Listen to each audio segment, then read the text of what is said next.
La plupart des gens pensent manquer d'énergie, mais la vérité, c'est qu'ils la mettent juste au mauvais endroit. Et tant que t'as pas compris ça, tu vas te sentir bloqué, même en faisant tous les efforts du monde. Salut, moi c'est Tiffaine, et sur cette chaîne, je partage mes réflexions sur l'évolution personnelle, mon parcours d'entrepreneuse et tout ce que j'apprends en essayant de construire la vie que je veux. Aujourd'hui, j'ai envie de te parler de quelque chose que j'ai réalisé seulement récemment. C'est que le problème, ce n'est pas qu'on manque d'énergie, c'est qu'on ne la met juste pas au bon endroit. Quand on parle d'énergie, on parle généralement de motivation sur le moment présent et de ce qu'on est capable de faire sur l'instant T. Pendant longtemps, j'étais persuadée que j'avais un souci d'énergie. Je me disais que j'ai pas la force, je suis pas constante, je suis fatiguée. Mais j'ai commencé à décortiquer honnêtement mes journées, je me suis rendu compte d'un truc. Je ne manquais pas d'énergie. Je mettais juste toute cette énergie dans des choses complètement inutiles. Et je me retrouvais à la fin de la journée à ne pas avoir avancé sur des choses importantes telles que mes business, ma chaîne YouTube, etc., etc. Si tu as l'impression parfois de manquer d'énergie, essaye de décortiquer ta journée et de te rendre compte de ce que tu fais étape par étape pour un peu que tu puisses visualiser. Admettons que tu te lèves, tu te prépares en même temps, t'écoutes de la musique, ensuite tu vas bosser, puis tu rentres, tu te mets devant ta série parce que tu es fatigué et ensuite tu regardes des TikTok. Là, il y a plusieurs soucis dans la journée que je viens d'énumérer. Le but n'étant pas d'arrêter de regarder la série,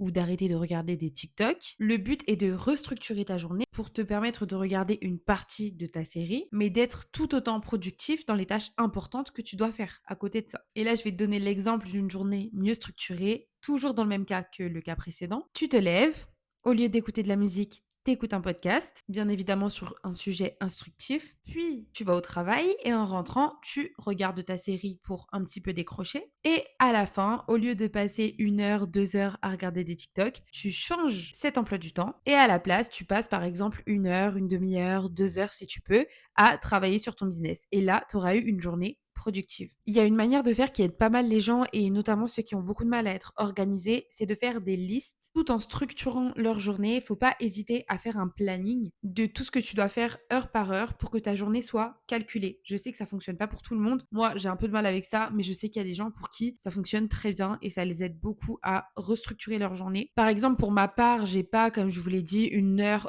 pour faire telle ou telle chose, mais par contre, j'ai une journée dédiée pour chaque chose. Du lundi au jeudi, je travaille sur mon entreprise, je fais les ongles à 100%. Le jeudi, c'est ma journée création de contenu, donc là, on est jeudi. Le samedi, dans l'après-midi, je travaille. Et après mes clientes, je bosse beaucoup sur mes montages, si jamais j'ai quelques petits tournages à rajouter, etc. Et le dimanche, en général, c'est post de mes vidéos. Bien évidemment, si j'ai un peu de retard dans mon travail, je rattrape le dimanche aussi. Mais attention, il y a quelque chose qu'il faut que tu prennes en compte par rapport à ce que je t'ai dit précédemment, c'est que si tu n'es pas le genre de personne qui arrive à suivre tes listes, ne fais pas de liste. Parce que tu vas faire une liste et tu vas perdre du temps à faire une liste, deux listes, trois listes pour au final ne même pas réussir à les suivre. Et le but, bah, c'est pas ça. Parce que ça aussi, du coup, c'est une perte de temps et du coup, une perte d'énergie. Autre chose que j'ai déjà expliqué dans mes vidéos et qui est pour moi hyper important, c'est de savoir prioriser certaines choses. Par exemple, lorsque je suis en forme, je parle pas de moments où il faut récupérer. Je parle vraiment d'un moment où je suis en forme et je suis là en train de scroller sur les réseaux sociaux. Je remplace le scroll par du travail automatiquement. Il y a quelque chose qu'il faut que tu comprennes, c'est que ton cerveau va s'habituer à ce que tu lui donnes. Les réseaux sociaux, c'est quelque chose de d'excitant pour ton cerveau et comme il adore ça, il va toujours en redemander, en redemander, en redemander. C'est comme ça que les réseaux sociaux fonctionnent. Essaye donc d'habituer ton cerveau à faire des choses complètement différentes mais beaucoup plus intéressantes et plus instructives du style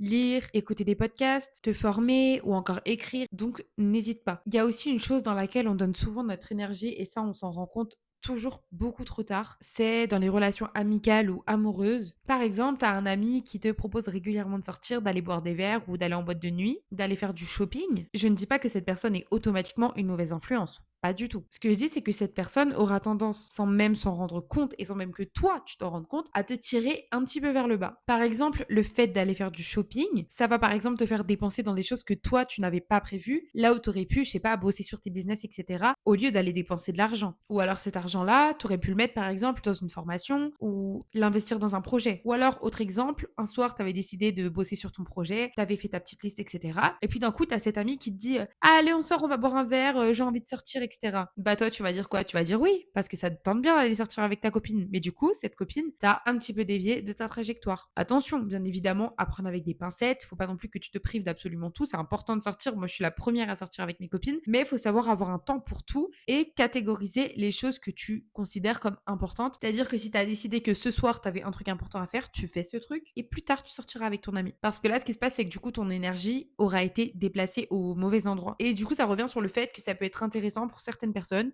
de structurer leur journée et de ne pas déroger à la règle. Il y a une chose dont il faut se rendre compte, même si ça pique et même si on n'a pas envie de l'entendre, c'est que plus tu vas sortir et faire des activités à la place de bosser sur ton projet, et plus ton projet prendra du temps à se concrétiser. C'est comme ça. Pour vous donner un exemple qui me concerne, j'ai une amie, mais qui est tout le temps en train de faire des stories d'elle en me parlant de ses séries, où elle m'explique qu'elle a regardé cette série. C'est pas méchant, bien évidemment, c'est hyper bienveillant de sa part. Elle trouve que la série est géniale. Elle me dit regarde cette série, etc. Mais ça arrive très souvent. Et heureusement que je suis quelqu'un de discipliné parce que si c'était pas le cas, je prendrais ses recommandations, je commencerais à regarder une série, deux séries, trois séries, et tout le monde sait le temps que ça prend de regarder une série. Ça prend un temps monstre. Et par exemple, le temps que je prends à filmer, bah, je serais beaucoup trop intéressée par le fait d'aller regarder ma série au lieu de bosser. Et ça, bah, ça fait perdre du temps sur les objectifs qu'on s'est fixés. Donc encore une fois, l'énergie n'est pas mise au bon endroit. Et c'est pour toutes ces choses que c'est hyper important d'être aligné avec ses objectifs et d'avoir une vision claire de son futur. Afin de ne pas disperser ton énergie, je te conseillerais également d'être visionnaire, c'est important. Le but étant de savoir mettre une image sur ce que tu voudrais dans plusieurs années, où est-ce que tu voudrais être, avec qui, dans quel pays par exemple. Et ça te permettra de mettre les choses en place pour arriver à ton objectif. Il y a certaines personnes qui font des vision boards et ça c'est pas pour faire joli dans la décoration du salon, c'est pour avoir une image nette de où est-ce qu'on en est dans notre objectif qu'on s'est fixé. Ton énergie, elle est pas que physique, elle est aussi mentale. Par exemple, si tu t'es pris la tête avec quelqu'un, tu rumines, tu penses, tu te fais des idées dans la tête et ça te prend de l'énergie. Il faut que tu apprennes à faire le vide dans ta tête et savoir où est-ce que ton cerveau a la possibilité d'aller, mais surtout où est-ce qu'il doit aller. J'espère que cette vidéo t'a plu. Si c'est le cas, n'hésite pas à me le dire en commentaire